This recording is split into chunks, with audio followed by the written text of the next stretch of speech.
Thank you very much, Casey. Well, when you hear the words police, what do you think of? Some people immediately think of officers with no accountability, an entire industry that needs to be reformed, while others say we need to stop questioning their every move and let them do their job. And then somewhere in the middle are the officers themselves, who are often charged with protecting a community that doesn't fully support them. So now the question is, how do you find people who want to do that every single day for their job? Yeah. Get on the ground now. Behind your back. Can be fearful, you get put in scary situations, but on top of that now, you're put under a microscope. Jake Jensen is the hiring coordinator for the Spokane Police Department. He says finding the right candidate to become a new officer has never been easy, but today it is getting harder. When I was hired 19 years ago, I remember hundreds and hundreds of people showing up to want to become a police officer. Now we're talking about maybe 40 that show up for a test. Put your hands behind your back. Between politics, high-profile shootings in other cities, and the protests that often follow, Jensen says many people are no longer up to the challenge of a career in law enforcement. You could literally do something where all your intentions were good, but it had a bad outcome, and now all of a sudden you're blasted all over, the news, and potentially your life is ruined. Is that hard to operate and still try to get recruits in? Do you ever hear from people who are like, nah, I don't want any part of that?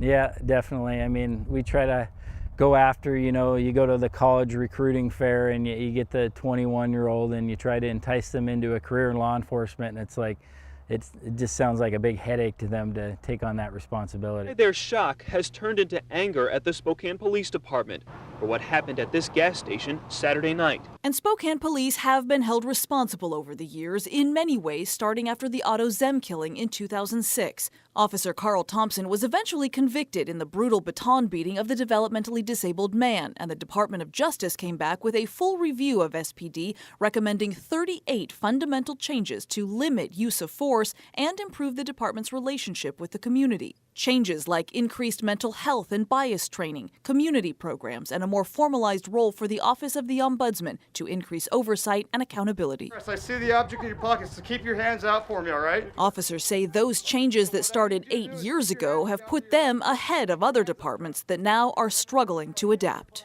Is this a hard time to be a police officer?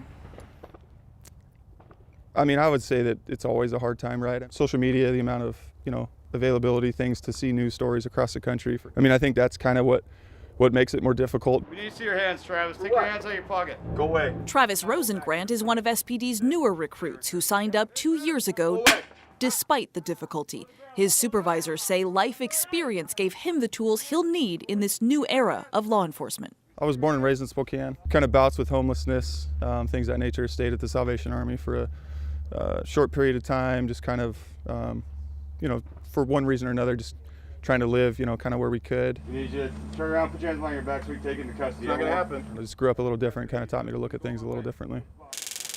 So how did that impact your decision to become a police officer? It just kind of showed me a different side of the city. To me, I've been there, I get it, so I can kind of connect with them on a different level. That is the prototypical person I'm looking for as far as character, but he's experienced a life that a lot of us haven't, and he's come out all right, and it makes him a better cop because of it. Because that is what SPD is looking for. For most people, this is a calling. Officers willing to embrace the change and forge a new path for law enforcement. Congratulations. I wanted to make an impact in the community in some way. Gable Grit. So part of your job here is also kind of overseeing the training that is going on constantly for new and existing officers. Has that also changed as you try to make sure that these officers are prepared for that climate that exists out there? Absolutely. It's about not taking it personal, right? You have to be cool, calm, collective, be patient, understand not everybody's going to be on your side. Here, we'll just hold down here. But Jensen tells me while attracting new officers is getting harder, keeping the officers they have has actually been easier. Bend the wrist. And he credits some of the reforms the department has already made. A lot of it we've already kind of committed to and we're working on. The officers that have been around a while have already bought into the change that's occurring, so it's not as stressful to them. In 2018, 23 officers quit SPD. It was 32 last year, but so far in 2020, just 14, a far cry from departments like Seattle, which lost more than 50 officers this September alone. Emotionally, what is it like to be an officer in that climate where you know at any day one of those decisions that you make could end your career?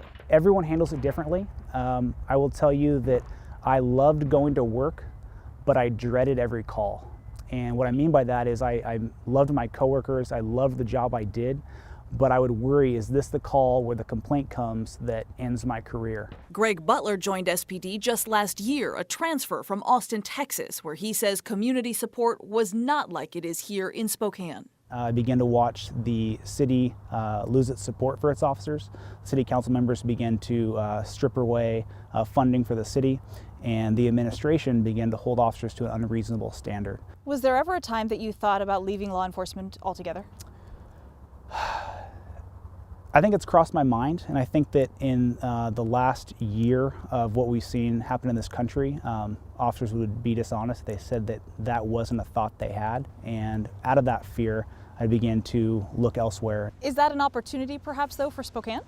It sure is, and I'll tell you that an officer from my old agency followed me up here. So Really? A year later, he called and said he had enough and he was ready to leave.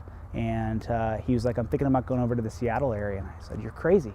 You got to come here. Because what may be a challenge in many other departments is actually turning into one of Spokane's biggest recruiting tools. With 10 open positions right now, there have already been 170 applications, and just since May, a full 19 Seattle police officers have applied to the Spokane department, hoping to make a move. And we sit down and interview them and we talk with them on their motive to wanting to make the switch, and a lot of it is geared towards that.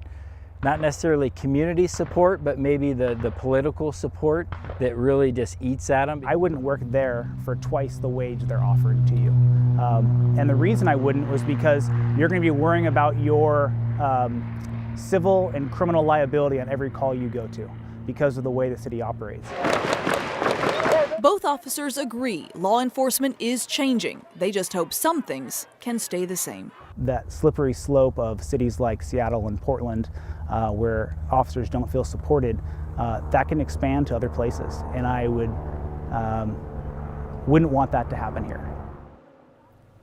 And interestingly, I was also told that many of the reforms that other departments are making right now as part of the Black Lives Matter movement, they're actually based off of the changes that have already been made years ago here in Spokane. Very interesting stuff. Nicely done, Whitney.